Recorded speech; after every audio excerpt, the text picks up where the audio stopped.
one practical objection that some critics have raised is that allowing organs to be bought or sold might actually reduce the total number of organs available for transplants because it could sufficiently lower the number of organs donated from altruistic motives. There would be people who say, well, I don't have to donate one because there are people out there who are selling theirs.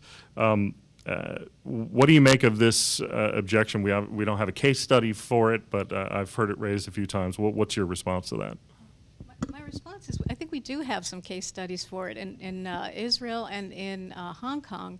In both those countries, a little less so in Israel now, I think, but people who needed organs could go, in the case of Israel, overseas. The National Health Service did pay for transplants done in Turkey and other places. That was well known.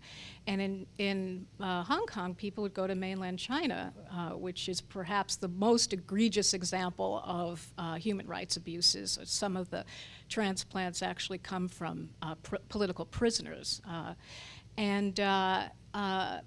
So that does happen. Some family members will say, well, if you can get it somewhere else. There are two responses to that. One, if a family member who, wouldn't you want to save your own child? You probably would. Didn't, or you want to give an organ to your own relative. If there were no choice, though, you would, because you would have, your whole family would look at you, Nick.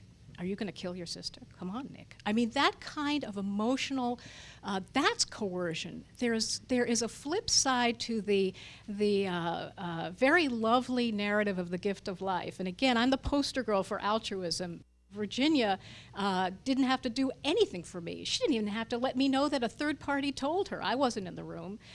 So she is the purest form of altruist, and I am, again, enormously lucky. But a lot of family members, believe it or not, don't want to do it. This is a dark side of altruism that no one talks about. In fact, a system that imposes an altruistic narrative and policy on this whole practice actually is complicit in a lot of emotional coercion. You just don't hear about that because you hear about the happy cases, and there are many, don't get me wrong. So the point is, yes, some people might not do it. What that tells you is that they were emotionally coerced often into doing it in the first place, and you can't lose sight of the bottom line, which is this isn't an exercise in altruism. This is an exercise in more organs so more people can live and needless suffering can be reduced. That's the goal, not whether people frankly feel good about themselves. There are all other kinds of wonderful things people can do to help humanity. It's about more organs, so if the net number of organs is higher, then that really is the goal. I want to read to you a quote from, you mentioned bioethicists earlier, and I know you've been jousting with bioethicists on this issue for some time now. There's a gentleman by the name of Art Kaplan who says of organ donation, this is a quote, "The people who sell are almost always incredibly poor.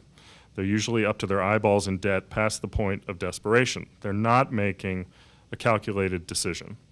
Now, this concern about the potential for abuse or for people in dire straits to turn to this, does that give you pause, or how do you wrestle with that?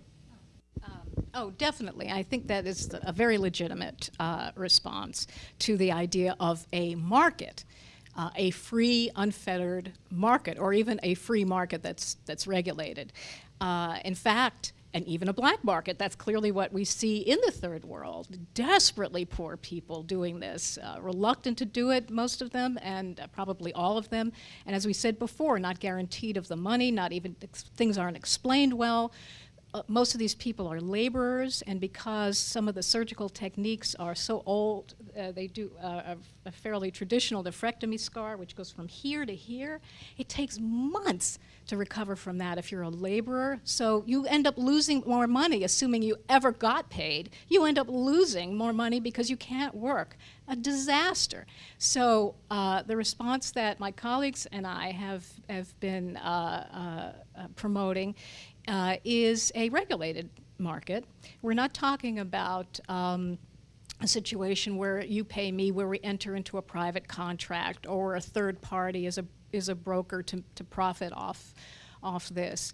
The idea is that a third party, a governmental entity, either the federal government or state, would offer an in-kind benefit, a tax credit, a tuition voucher, a contribution to one's 401k. There wouldn't be a cash exchange. And the rationale behind that is that when you're talking about desperate people, and it's desperate people that he's talking about, not low-income people. Low-income people are not necessarily desperate, and they can often make decisions in their best interest. But the last thing anyone wants, any ethical person wants, is a person who feels, I don't want to do this, but I'm so poor, I have to. Well, that's not what we want. So you don't make this proposition attractive to people who are so desperately poor. And the way you do that is by not offering what desperate people want, which is cash immediately, which is how the black market works. You would build in a several-month, my thinking is you would build in a several-month waiting period, make sure the person is well-informed about every aspect of the surgery, that they have follow-up care insured, that, of course, they can back out at any time. And I might even want people to become certified organ donors, maybe take a test to make sure. But the point is that people are very well informed. And so this is a regime that would, protect against this sort of desperate picture that is, in fact, what comes to mind when we think of the third world organ bazaars. Now, stipulating that there are people who are naturally sympathetic to those who need an organ, who would go on dialysis or might die if they don't get it. There's still, I think, a lot of folks who are uneasy with this. Part of it may have to do that it involves the human body, and the idea of commercial transactions involving anything having to do with the human body is uncomfortable. It raises ethical concerns. Others have pointed to a concern that, well, this leads to a commodification of the human body, that you are disaggregating parts and putting a price tag on them, and that raises a host of thorny ethical questions. I know this is something you've come across. What do you make of those objections, and do you see potential for a slippery slope, that if it's then, well, a kidney, then it could be something else, and on down, and an erosion in the value of human life or human dignity that some people talk about? There is a very fertile middle ground here, which takes account of the most profound reality, which is that humane motives and financial motives mix all the time, every day. When the firemen rushed into the World Trade Center to save people on 9/11, no one asked, are you a salaried fireman or or a volunteer fireman? They were heroes no matter what.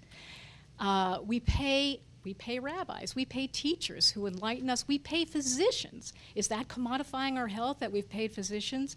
We pay lawyers. Are we commodifying justice? I mean, this sort of crude dichotomy is almost sloppy thinking.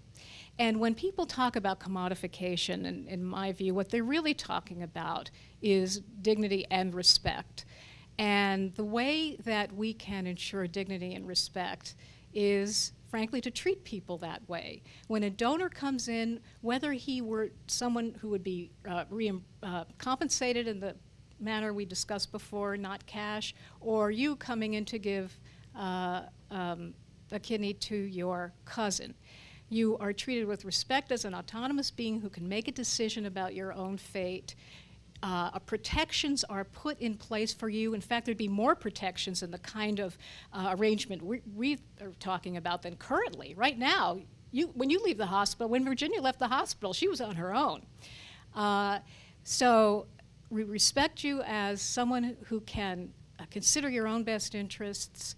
We protect you, and we show a lot of gratitude towards you, and that's dignity.